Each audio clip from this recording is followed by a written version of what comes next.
పశ్చిమ గోదావరి జిల్లా నర్సాపురం పట్టణంలో తెలుగుదేశం గ్రీవియన్సీ కార్యక్రమంలో నర్సాపురంలోని జిల్లా హెడ్ క్వార్టర్స్ ఏర్పాటు చేయాలని గ్రీవియన్స్ లో జేఏసీ నాయకులు మాజీ సర్పంచ్ కూనపురెడ్డి రంగారావు వినతి పత్రాన్ని అందజేశారు. ఈ సందర్భంగా ఆయన మాట్లాడుతూ నర్సాపురాన్ని జిల్లా హెడ్ క్వార్టర్ గా చేయాలని ఆయన కోరారు.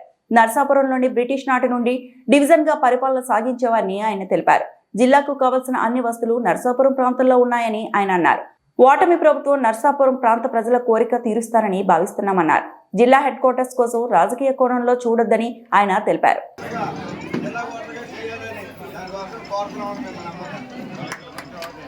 మరి ఈ రోజు నర్సాపురం జిల్లా హెడ్ క్వార్టర్ గా చేయాలనే ఉద్దేశంతో ఇవాళ గ్రీవియన్స్ ప్రజావేదిక తెలుగుదేశం పార్టీ కార్యాలయానికి వచ్చి ఇవ్వడం జరిగింది. మరి గతం ప్రభుత్వం మనకి స్వార్థ రాజకీయాల పరంగా వ్యవహారాన్ని చేయడం జరిగింది. వ్యవహారం అన్ని కూడా అద్దె భవనాలు దుర్వినియోగం అవుతున్నాయి. కాబట్టి ఇక్కడ నర్సాపురంలో అన్ని ఆఫీసులు అన్ని కూడా ఉండటం జరిగింది.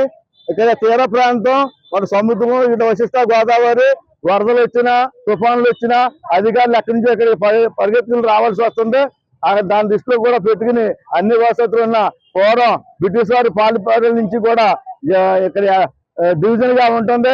కృష్ణా జిల్లా ఉమ్మడి జిల్లా కృష్ణా జిల్లాగా ఉండగా డివిజన్ కూడా ఉండటం జరిగింది. నర్సాపురం 5 డివిజన్లో 4 డివిజన్లో గత ప్రభుత్వం మరి జిల్లా కేంద్రం ప్రకటించింది. ఇది అన్యాయం జరిగింది. భీమవరాన్ని ప్రకటించే స్వార్థ రాజకీయాల వల్ల.